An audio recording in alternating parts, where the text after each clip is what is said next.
Very good morning, class 12. Yesterday, I finished your first book with the poem Aunt Jennifer's Tigers.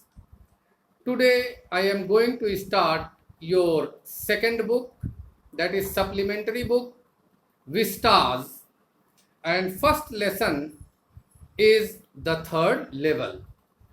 About this story, children, this is a fantasy story, एक काल्पनिक कहानी हमारे सामने writer पेश कर रहा है. Writer is Jack Finney.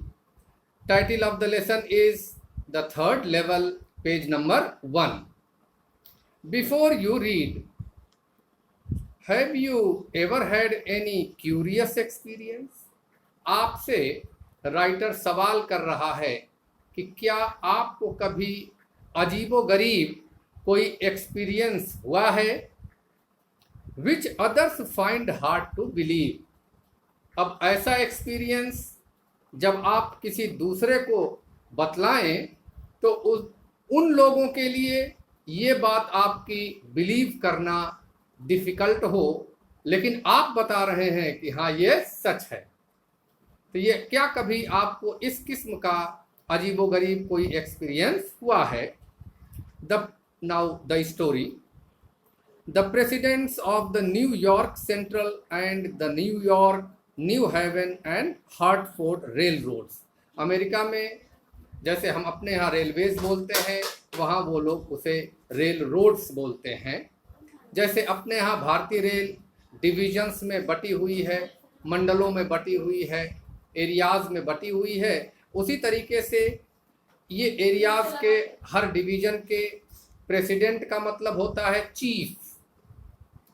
President means here chief उन डिविजन्स के.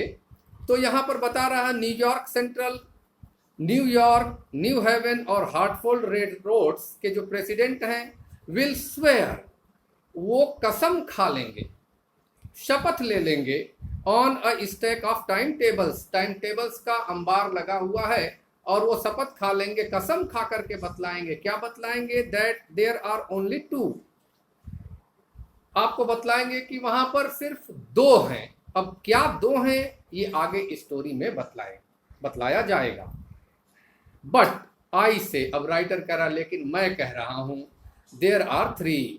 वहां 3 हैं, 2 नहीं है. अब देखिए, जो प्रेसिडेंट हैं अलग अलग रेल रोड्स के डिविजन्स के, वो बता रहे हैं कि 2 हैं, लेकिन मेरा एक्सपीरियंस, राइटर कह रहा है कि मैं कह रहा हूं कि वो 3 हैं. Because I have been on the third level of the Grand Central Station. Grand Central Station America में एक बहुत बड़ा रेलवे स्टेशन है. अब ये बतला रहा है, प्रेसिडेंट्स जो हैं, जो चीफ्स हैं, वो बता रहे हैं कि वहाँ सिर्फ 2 लेवल हैं, लेकिन राइटर कह रहा है कि नहीं, वहाँ 3 लेवल्स हैं. I have taken the obvious step. अब इसके लिए क्या कदम उठाया जा सकता है, वो कदम मैंने उठाया. क्या है वो ऑब्वियस स्टेप, जाहिर सा step? I talked to a psychiatrist friend of mine. मानसिक रोगों का जो चिकित्सक होता है वो साइकियाट्रिस्ट कहलाता है. तो कह रहा है कि भाई इस बात का जिक्र मैंने अपने एक साइकियाट्रिस्ट फ्रेंड से किया. अमंग अदर्स, औरों से भी किया. जिन लोगों से मैंने ये जिक्र किया उनमें ये मेरा दोस्त जो डॉक्टर है, मनोरोग चिकित्सक है, उससे भी मैंने ये बात बतलाई कि भाई ग्रैंड सेंट्रल स्टेशन पर 3 लेवल्स हैं. I told him about the third level at Grand Central Station. मैंने बताया कि वहाँ पर 1 लेवल, दूसरा लेवल और तीसरा लेवल है. ये चीज़ मैंने अपने मनोचिकित्सक फ्रेंड को बतलाया. And he said it was a waking dream wish fulfillment. उसने बोला कि ऐसा कुछ है नहीं, ये तुम्हारा एक ड्रीम तुम फुलफिल कर रहे हो, यानी तुम अपने सपने को सच बताने की कोशिश कर रहे हो. ऐसी हकीकत में कोई बात नहीं है, वहाँ सिर्फ 2 लेवल हैं. He said I was unhappy. वजह बतला रहा है वो, मेरी ऐसी बातें करने की वजह बतला रहा है कि भाई तुम अनहैप्पी हो, इसलिए तुम इस किस्म की बात कर रहे हो. That made my wife kind of mad. उसकी ये बातें सुनना, जब मेरे मनोचिकित्सक साइकियाट्रिस्ट फ्रेंड ने कहा कि मैं अनहैप्पी हूँ जिंदगी में, तो इतना सुनना था। मेरी वाइफ जो है वो तो एकदम पागल सी हो गई। कैसी हो गई? पागल सी। But he explained that he meant the modern world is, जब वो ये कह रहा है कि तुम अनहैप्पी हो, तो उसका, डॉक्टर का कहने का मतलब था कि आज की जो दुनिया है वो किन चीज़ों से भरी हुई है? इनसिक्योरिटी। आदमी असुरक्षा के भाव में जी रहा है, कल का उसे पता नहीं है, कल का डर सता रहा है। फियर, डर। वॉर आप जान ही रहे हैं, पूरी दुनिया में हर तरफ वार के चर्चे हैं, होते रहते हैं।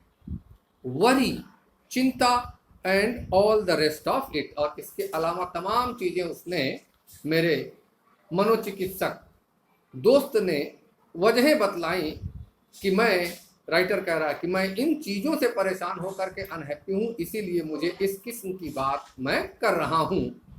And that I just want to escape. और वो मुझे एक एस्केपिस्ट बतला रहा है जो इन चीज़ों का सामना करने के बजाय इन चीज़ों से भगे। वह मुझे कह रहा है कि तुम एस्केप का एक रूट बना रहे हो जीवन की रियलिटी से अपने आप को दूर करने के लिए। Well, who doesn't. अब राइटर कह रहा है कि भाई एस्केप करना कौन नहीं चाहता? इतनी दिक्कतें हो, परेशानियां हो, तो वहां से एस्केप करना कौन नहीं चाहेगा यार? Everybody I know wants to escape. Writer कह रहा है कि मैं जितने लोगों को जानता हूं, हर कोई एस्केप करना चाहता है, but they don't wander down into any third level at Grand Central Station. यार, एस्केप तो सब लोग करना चाहते हैं, लेकिन ग्रैंड सेंट्रल रेलवे स्टेशन के थर्ड लेवल पर तो कोई जाता नहीं है। ये बात कौन कह रहा है? राइटर कह रहा है। लोगों के एस्केप करने का अलग अलग तरीका है, तो मैंने कैसे देख लिया वहां पर third level? But that's the reason, he said, and my friends all agree.